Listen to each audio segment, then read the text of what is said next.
Dans cette vidéo, nous allons voir comment ajouter un contenu à un groupe dans les espaces collaboratifs. Avant toute chose, pour ajouter un contenu dans un groupe, il faut que je sois abonné au groupe.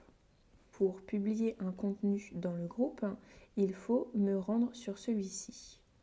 Deux possibilités, soit je passe par la liste des groupes, soit je vais dans mon tableau de bord. Dans mon tableau de bord, sur la droite, je vois apparaître les groupes pour lesquels j'ai déjà un abonnement en cours. Je me rends sur le groupe dans lequel je veux publier mon contenu et je choisis sur l'encadré de droite la fonction que je souhaite ajouter. Donc soit un article, donc par exemple une question à poser, un fichier à partager, ou alors un événement, c'est-à-dire une date à mémoriser. Pour les événements, chaque publication viendra s'afficher dans un nouveau billet au niveau de l'actualité du groupe, mais se retrouvera également au niveau de l'agenda. La case de la date de l'événement sera colorée en noir. Pour les deux types de contenus, les méthodes sont les mêmes. Je clique sur le contenu à ajouter.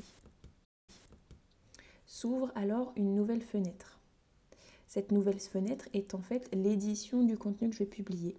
Il ne me reste plus qu'à suivre et à compléter les champs qu'on me demande. Au niveau du titre, je mets un titre. L'audience me permet de publier un seul contenu dans différents groupes. Ça peut être utile quand mon contenu peut avoir attrait à différentes thématiques. Encore une fois, pour pouvoir publier dans différentes audiences et du coup dans différents groupes, il faut que je sois abonné à chacun des groupes. Le choix des audiences reste simple par un système de coche et de décoche.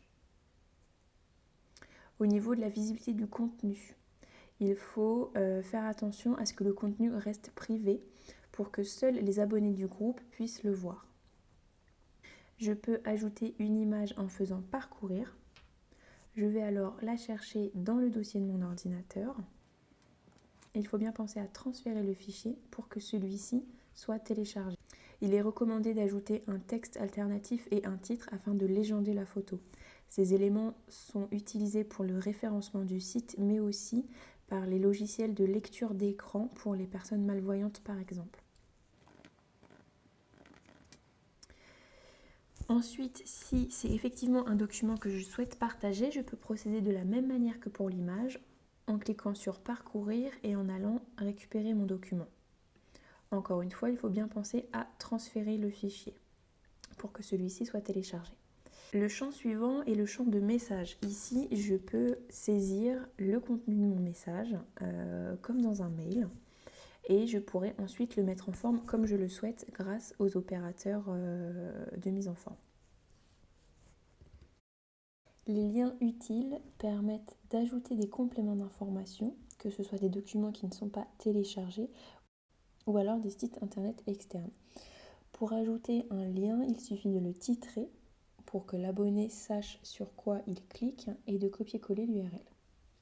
Je peux ajouter de liens autant que nécessaire en cliquant sur ajouter un autre élément. Avant de finaliser ma publication, je peux choisir d'alerter ou non les abonnés du groupe par email. Pour qu'ils soient bien au courant de l'activité du groupe et des différents messages récemment publiés, il est conseillé de garder l'alerte mail active. Et enfin, j'enregistre. Donc j'enregistre, c'est-à-dire je publie. Voilà, donc là je reviens sur mon groupe et je vois que mon sujet est apparu. Donc on retrouve son titre, l'auteur, la date de publication. On a un aperçu du message. Quand je clique sur lire la suite, je retrouve les différents éléments que j'ai téléchargés. Mon image, mes liens utiles, et si j'avais eu un document, je l'aurais retrouvé également de ce côté. Si j'avais coché plusieurs audiences de groupe, je les aurais vues apparaître dans cet encadré. Et en fin de message, on a la partie commentaires qui permettra aux autres abonnés du groupe de venir commenter, de venir compléter les informations qu'on vient de partager. Ils pourront également transmettre d'autres documents complémentaires. Quand je retourne sur mon tableau de bord, je vois que mon nouvel article est ajouté dans mes contributions. Un moyen simple et rapide de pouvoir le suivre et de voir qui réagit en commentaire à ce contenu.